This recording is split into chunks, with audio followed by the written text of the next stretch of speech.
Hello friend, welcome to my channel. আজ আমি তোমাদের সাথে শেয়ার করব মুড়ি ভাজার রেসিপি। প্রথমে একটি কড়াইয়ে আমি পরিমাণ মতো তেল দিয়ে দেব। আমি এখানে সর্ষের তেল ব্যবহার করেছি।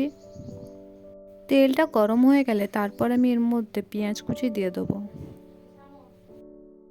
পেঁয়াজগুলো আমি 1 থেকে 2 মিনিট ভেজে নেব।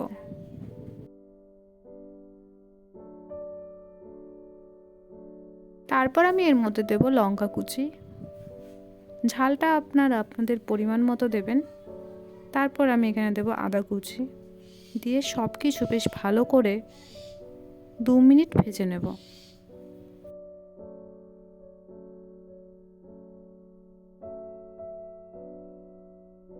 পেঁয়াজগুলো আমি বেশিক্ষণ ভাজবো না। তারপর আমি এর মধ্যে কাঁচা ছোলা দিয়ে দেব। ছোলাগুলো আমি কালকে রাতে ভিজিয়ে রেখেছিলাম। ছোলাগুলো আমি ভালো করে মিক্স করে নেব। তারপর আমি এর মধ্যে দেব টমেটো কুচি। তারপর সব কিছু বেশ ভালো করে মিক্স করে নেব। তারপর আমি ছোলাগুলো 3 থেকে 4 মিনিট ভালো করে ফ্রাই করে নেব।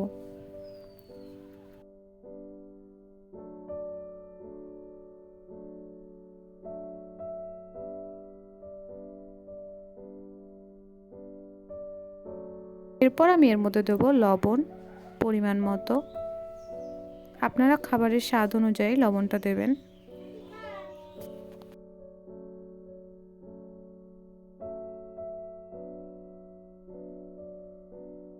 তারপর আমি এর মধ্যে দেব পরিমাণ মতো হলুদ গুঁড়ো,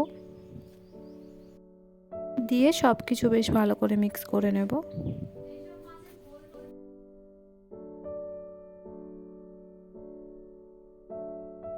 ছোলাগুলো আমার ভাজা হয়ে গেছে। এরপর আমি এর মধ্যে দিয়ে দেব মুড়ি।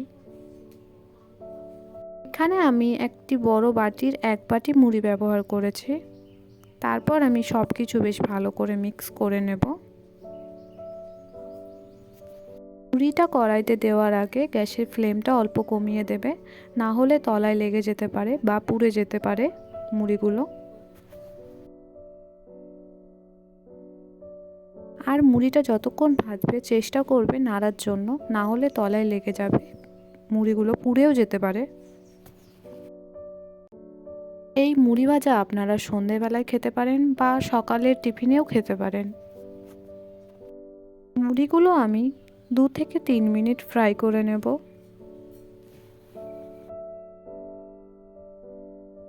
মুড়িগুলো আমার ভাজা হয়ে গেছে। এরপর আমি গ্যাসটা বন্ধ করে দেব। তারপর আমি এখানে 1 বাটি ভুজিয়া দিয়ে দেব। তারপর সব কিছু বেশ ভালোভাবে একবার মিক্স করে নেব। তৈরি হয়ে গেছে আজকের আমার মুড়ি ভাজার রেসিপি। আপনাদের যদি একই রকমভাবে মুড়ি খেতে না ভালো লাগে তাহলে এরকমভাবে ট্রাই করতে পারেন, দেখবেন ভালো লাগবে। আর আপনাদের যদি আমার ভিডিও ভালো লাগে তাহলে লাইক, কমেন্ট, শেয়ার, সাবস্ক্রাইব করবেন।